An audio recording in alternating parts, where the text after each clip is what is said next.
Hey everybody, what's going on? Well, it's your boy Grand Prix GTPO2 coming to you here on this beautiful yet slightly muggy summer's evening here in Colleyville, Texas. It's about 8:30 at night and I've wandered out here to the forefront of my driveway.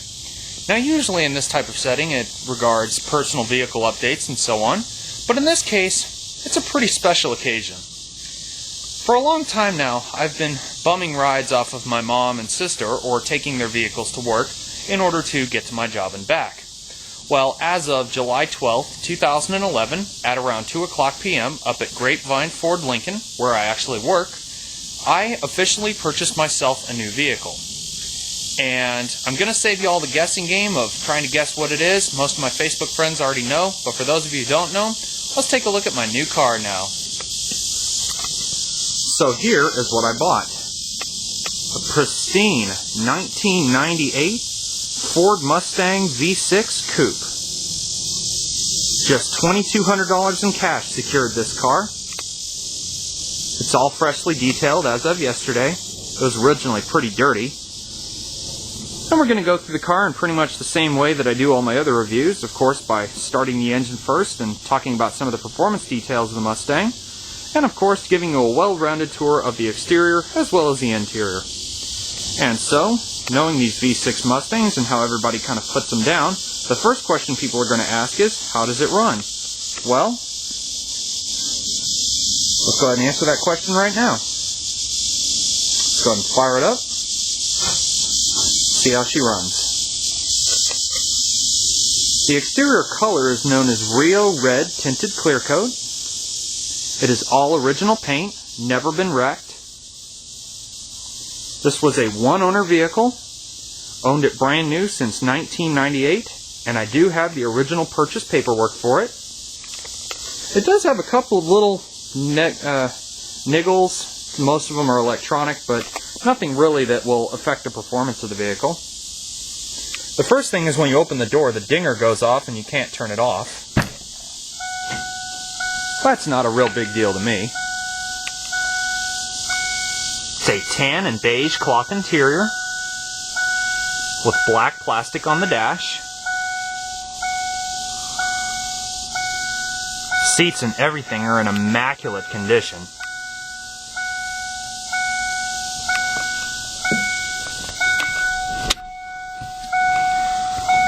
Now the odometer shows 143,700 miles, but according to the computer that serviced this vehicle, it has 143,962 miles, give or take a few since I've been driving it. So the odometer's a bit on the fritz, but other than that, there's nothing wrong with this car at all. Has a detachable faceplate for the radio. It's got a 5-speed manual transmission.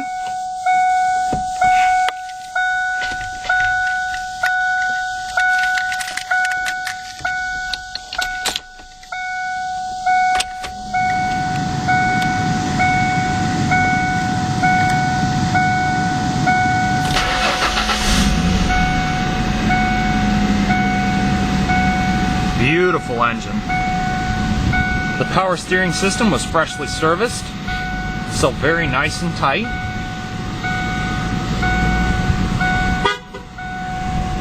Like I said, this one is a 5-speed manual transmission. The gooseneck style shifter. Over to the right and down for reverse. Beautiful. The driver's side window is automatic.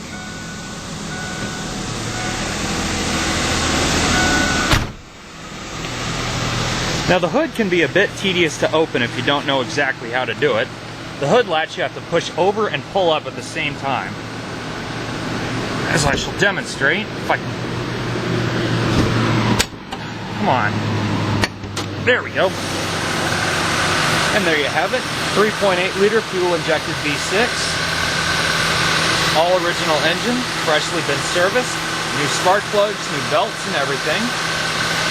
According to the spec sheet, it's about 150 horsepower and about 210 foot-pounds of torque, give or take a few.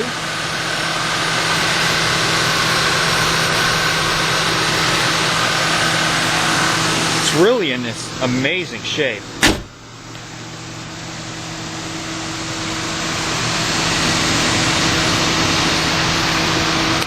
And I know there are a few paint flakes along the front bumper, but that really doesn't affect the overall appearance of the vehicle in a very big way. Let's go ahead and rev it a couple times just to give you a feeling of how that V6 will sound.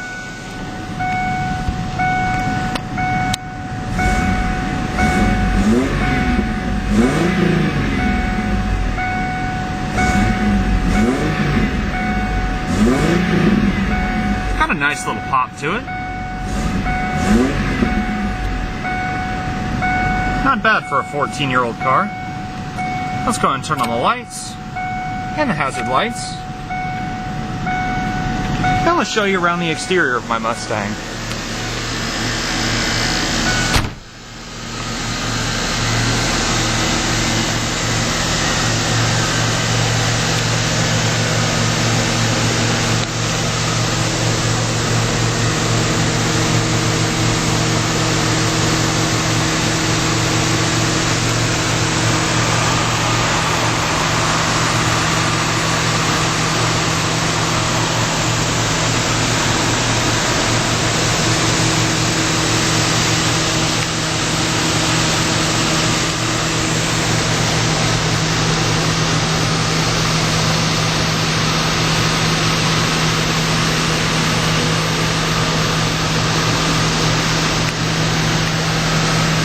Got the standard 15-inch alloy wheels.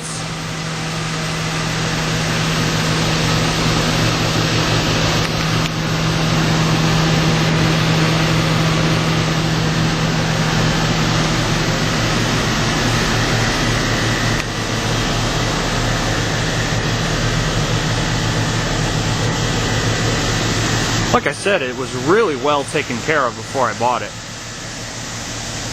This is probably one of the cleanest V6 Mustangs of this era that I've ever seen. Most of the time the Mustangs that I see, at least the V6 ones, are beaten and battered and people really don't take care of them that much.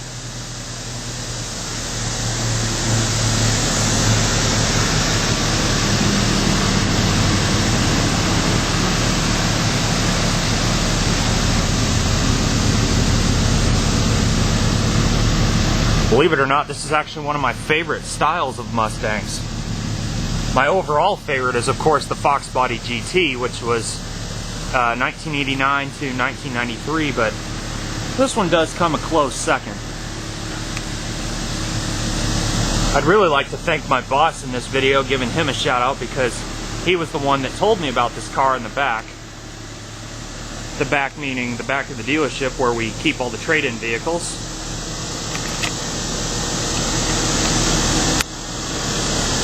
When I first was going to buy it, it did have a slight fault with the PATS system, or passive anti-theft system. And the way that works is, the fact is, as you see, the Ford keys that were cut for this vehicle have the programming transistor in it. And if the key is not programmed, and you try to turn the car over, even though it may have a correctly cut key and everything, the vehicle will refuse to start due to it not having the transponder in it, or the transponder being correctly programmed. So it cuts the fuel supply to the engine, and it will just sit there and crank and crank and crank, but to no avail. So they reflashed the entire system and cut me a brand new key, and just integrated the service bill into the total price of the car.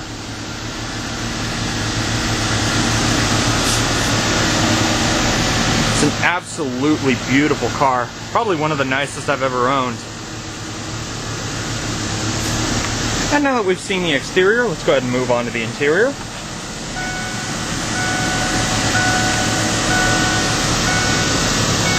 Like I said, it's all tan cloth.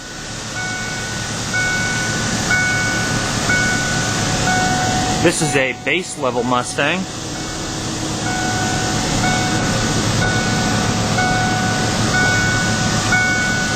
It does have one option, and I will say, at least that I found, and that is the seats are powered. And although the power seat controls are not right here, they're actually located right underneath the front. Just a little power switch right there. Other powered options, I have standard power mirrors, power door locks, and power windows, including the automatic driver's side window.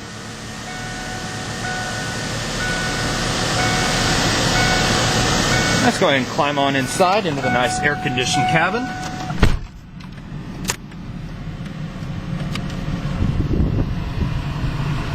It's got a freshly recharged air conditioning system, so it's nice and freezing cold, especially in these 100-degree plus temperatures that we have out here in Dallas-Fort Worth at the moment. Tune it down just a second for you guys. Like I said, the radio does have a detachable faceplate, of which I have right here. It's kind of hard to do one-handed, but there it is. And it simply slides into place as such.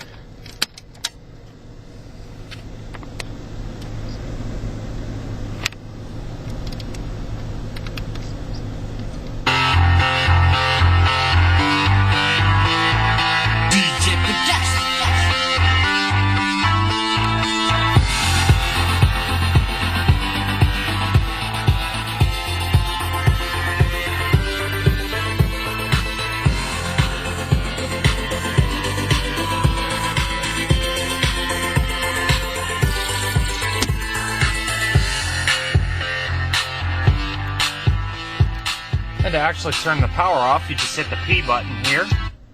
See, just the P button cuts the power. All the gauges are sitting where they should be, except for the odometer and trip meter, of course. But actually, I figured out that you can take the whole gauge pod out and just find a new one from a scrapyard and just find one with an odometer that works. It's got a rear defroster on the rear defrosting glass. It does have quite a considerable sized crack in the windshield, but that shouldn't be too hard to replace. All the interior lights seem to be working correctly. And I've also got cruise control on the steering wheel. Not bad for $2,200, I'll have to say that much. Let's go ahead and kill the engine. And to actually take the key out, you can see this little trigger up here. So you turn the key off, and you can see it won't release. Simply push the trigger forward, and that releases the key completely. I'll find that other remote here in a second. It just dropped. Oh well. Now to lift up the seats, you can use the lever right here, or simply lift up the one in the back, this little trigger right here. Just fold the seats forward.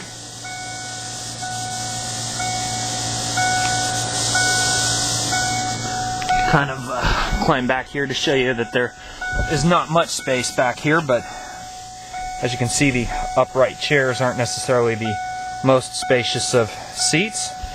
The back seats are pretty comfortable, but the Mustang, I think, in my opinion, was more meant for 2 people rather than 4. Okay, climb on out. Oh, there's the little remote. Sweet.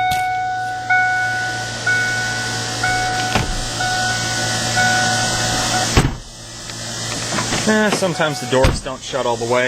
You have to kind of give them a little brute force to get them to close.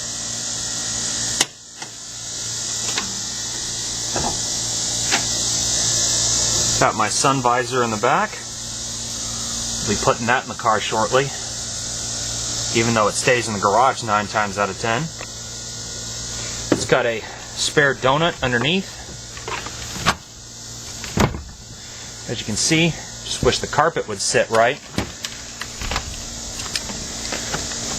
There we go.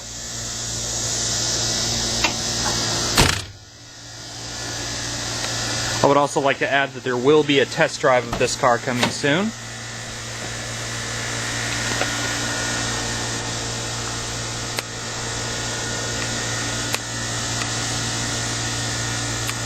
As you can see, the passenger seat does not have a power adjustable switch. It's a little manual lever right here. And while we're on the passenger side of my car, I'll show you what's in the glove box really quick. I have the manual for the CD player that came with the car. But more importantly, we have the original owner's manual, which includes both booklets and the original purchase paperwork. Also, by the way, the Ford dealer was kind enough to provide me with a Carfax report for this vehicle, and it was 7 pages long. All maintenance records. You can see there's the original maintenance manual and the original owner's manual. And here is the original purchase spec sheet. Alright. So as you can see, there's the VIN code, last odometer reading, Rio red tint coat. Apparently it's called the ZS trim. Never even heard of it. So back in the day, this guy paid $17,185 all the way back in 1998. Who knew? And apparently this type of interior is called saddle interior. Although, at this point, I don't know if I could call it a saddle or if I'd call it tan. Either way, it's actually really comfortable. Purchased at Whitesboro Road at Bobby Jones in Augusta, Georgia. Wow, looks like this car came from a ways away. I don't see any other kind of paperwork taped to this thing. So, close the booklet here.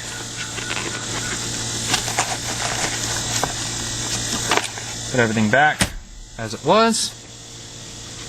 Sweet.